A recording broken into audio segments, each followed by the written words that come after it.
Assalamualaikum warahmatullahi wabarakatuh. Kembali lagi dengan Bu Febri pada pembelajaran tematik kelas 5. Kali ini kita akan belajar materi tema 7 subtema 2 pada pembelajaran yang kelima. Namun, sebelum kita memulai pembelajaran, alangkah lebih baik jika kita berdoa sesuai dengan keyakinan dan agama kita masing-masing. Berdoa mulai. Berdoa selesai. Kegiatan yang akan kita lakukan pada hari ini yang pertama, menyanyikan lagu dan bergerak dengan pola lantai. 2. Membaca bacaan yang berjudul Perjuangan Mempertahankan Kemerdekaan. Dan yang ketiga, melakukan percobaan tentang perubahan wujud benda. Masih ingatkah kalian bagaimana peristiwa heroik yang dilakukan oleh para pahlawan untuk mengusir Jepang dari tanah Indonesia? Semangat perjuangan yang dilakukan oleh para pahlawan mengingatkan kita pada suatu lagu nasional yang berjudul Maju Tak Gentar. Lagu ini diciptakan oleh C. Simanjuntak. Ketika menyanyikan lagu Maju Tak Gentar, tentu kita menjadi bersemangat, karena lagu ini mengingatkan kita akan semangat perjuangan para pahlawan. Tempo lagu Maju Tak Gentar adalah Marsia. Marsia adalah tempo lagu mars irama gerak jalan. Lagu ini menceritakan tentang perjuangan rakyat Indonesia yang gagah berani melawan penjajah, bermodalkan semangat pantang menyerah dan semangat kebersamaan untuk mengambil kembali hak untuk hidup merdeka. Ketika menyanyikan lagu Maju Tak Gentar, kita juga dapat melakukan gerak tari. Mari kita peragakan gerak tari berikut ini. Kalian dapat menggunakan benda-benda di sekitar kalian untuk menggantikan gendewa. Gerak yang pertama yaitu berjalan tegap ke depan. Selanjutnya, gerakan yang kedua, mengayunkan gendewa ke depan, lalu kita tarik ke arah atas. Gerak yang ketiga, berlari-lari kecil dengan pandangan ke arah gendewa. Gerak yang keempat, meluruskan tangan ke kanan atas, lalu menekuknya. Pandangan menatap tajam ke depan, lalu kepala menengok ke arah kanan. Mudah bukan?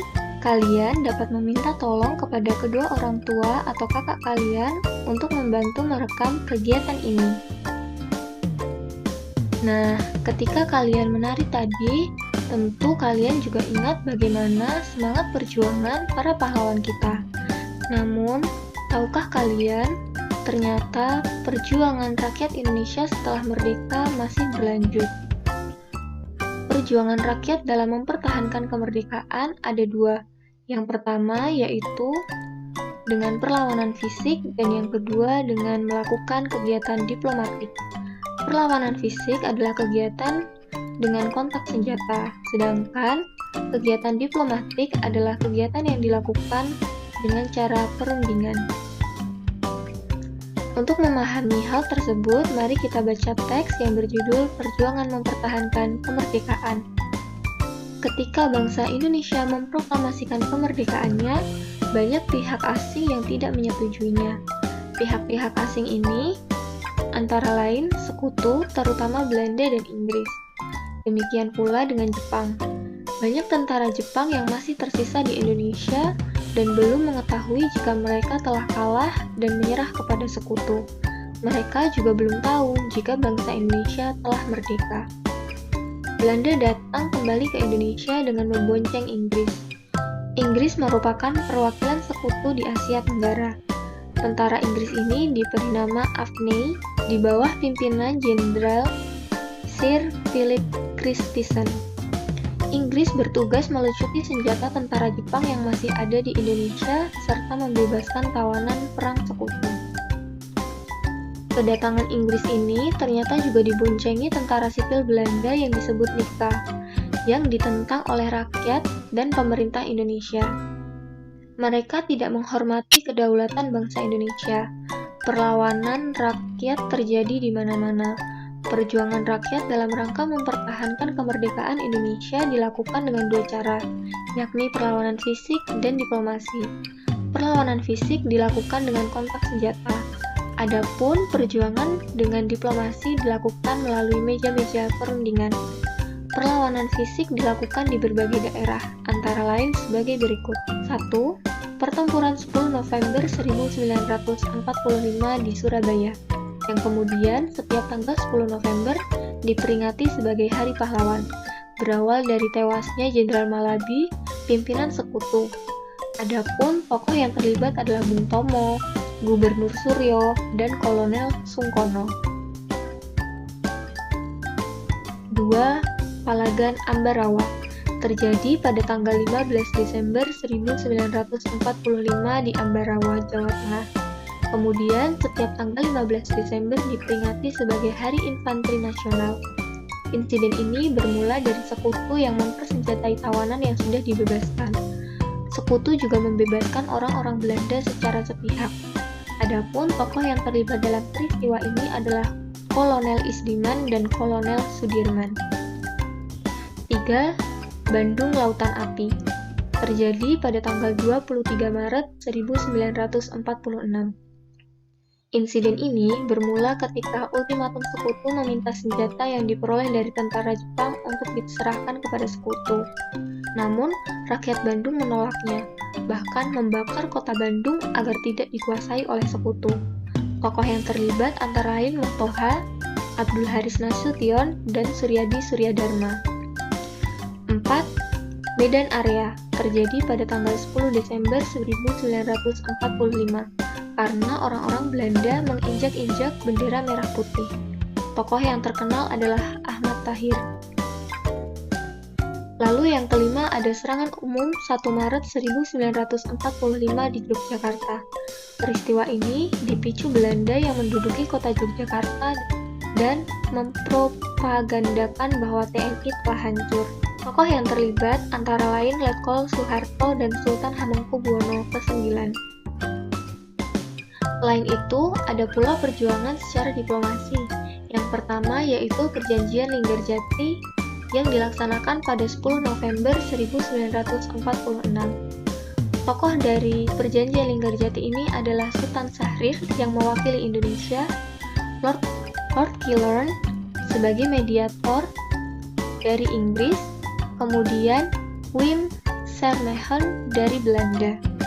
Isi perjanjian dari Linggarjati itu sendiri adalah Belanda mengakui secara de facto wilayah Republik Indonesia yaitu Jawa, Sumatera, dan Madura. Selain itu, Belanda juga harus meninggalkan wilayah Republik Indonesia selambat-lambatnya pada tanggal 1 Januari 1945. Belanda dan Indonesia sepakat membentuk negara Republik Indonesia Serikat atau yang sering kita sebut dengan RIS. RIS ini harus bergabung dengan negara-negara persemakmuran yang berada di bawah kerajaan Belanda. Selanjutnya, ada Perjanjian Renville yang dilaksanakan pada tanggal 17 Januari 1948. Perjanjian Renville ini disahkan di geladak kapal Amerika Serikat USS Renville yang tengah berlabuh di Tanjung Priuk. Isi perjanjian Renville ini yang pertama, Belanda hanya mengakui Jawa Tengah, Yogyakarta, dan Sumatera sebagai bagian dari wilayah Republik Indonesia. Garis demarkasi pemisah Indonesia dan daerah pendudukan Belanda disetujui. TNI harus mundur dari wilayah pendudukan Belanda di Jawa Barat dan Jawa Timur. Delegasi dari Indonesia ada 6 orang yang diketuai oleh Amir Syarifuddin. Delegasi Belanda ada 4 orang yang diketuai oleh Abdul Qadir Widjoatmojo. Sedangkan mediatornya berasal dari PBB dengan 3 orang yang diketuai oleh Frank Graham. Selanjutnya ada Perjanjian Romroyen. Perjanjian ini dilaksanakan pada 17 April 1949. Nama perundingan ini diambil dari 2 pemimpin delegasi yaitu Muhammad Rom yang dari Indonesia dan juga Herman van Rooyen yang berasal dari Belanda. Hasil dari perjanjian ini yaitu Angkatan Perang Republik Indonesia akan menghentikan gerilya. Kemudian pemerintah Republik Indonesia dikembalikan ke Yogyakarta dan akan mengikuti konferensi meja bundar. Angkatan Perang Belanda akan menghentikan operasi militer dan membebaskan tawanan perang. Selanjutnya, ada hasil pertemuan lanjutan, yakni Belanda akan menyerahkan kedaulatan Republik Indonesia secara utuh dan tanpa syarat sesuai dengan Perjanjian Renville tahun 1948. Belanda dan Republik Indonesia akan mendirikan persekutuan atas dasar sukarela dan persamaan hak. Selain itu, semua hak, kekuasaan, dan kewajiban atas Hindia Belanda akan diserahkan pada Republik Indonesia. Perjuangan para pahlawan sungguh hebat. Mereka memiliki semangat yang membara, layaknya kobaran api. Berbicara mengenai api, masih ingatkah kalian tentang kalor? Mari kita buktikan kemampuan kalor dalam mengubah benda melalui peristiwa penguapan. Pernahkah kalian mengamati ketika merebus air sampai mendidih? Apakah yang keluar dari ceret tersebut? Iya, dari mulut ceret keluar asap putih. Asap putih tersebut adalah air yang terkena panas dan berubah menjadi uap air. Contoh lain perubahan wujud karena penguapan yaitu ketika bensin dibiarkan terbuka dari wadahnya. Lama-kelamaan bensin tersebut akan habis. Selain itu, ada kegiatan menjemur pakaian. Baju yang basah akan kering ketika dijemur di bawah panas sinar matahari. Mari kita lakukan percobaan 1. Alat dan bahan yang kalian butuhkan adalah kompor, panci, dan air. Langkah yang pertama, panaskan air dalam panci tanpa tutup di atas kompor. Berilah tanda tinggi permukaan air pada dinding panci. Tunggu beberapa saat sampai terlihat ada sesuatu yang keluar dari permukaan air bergerak melayang ke udara.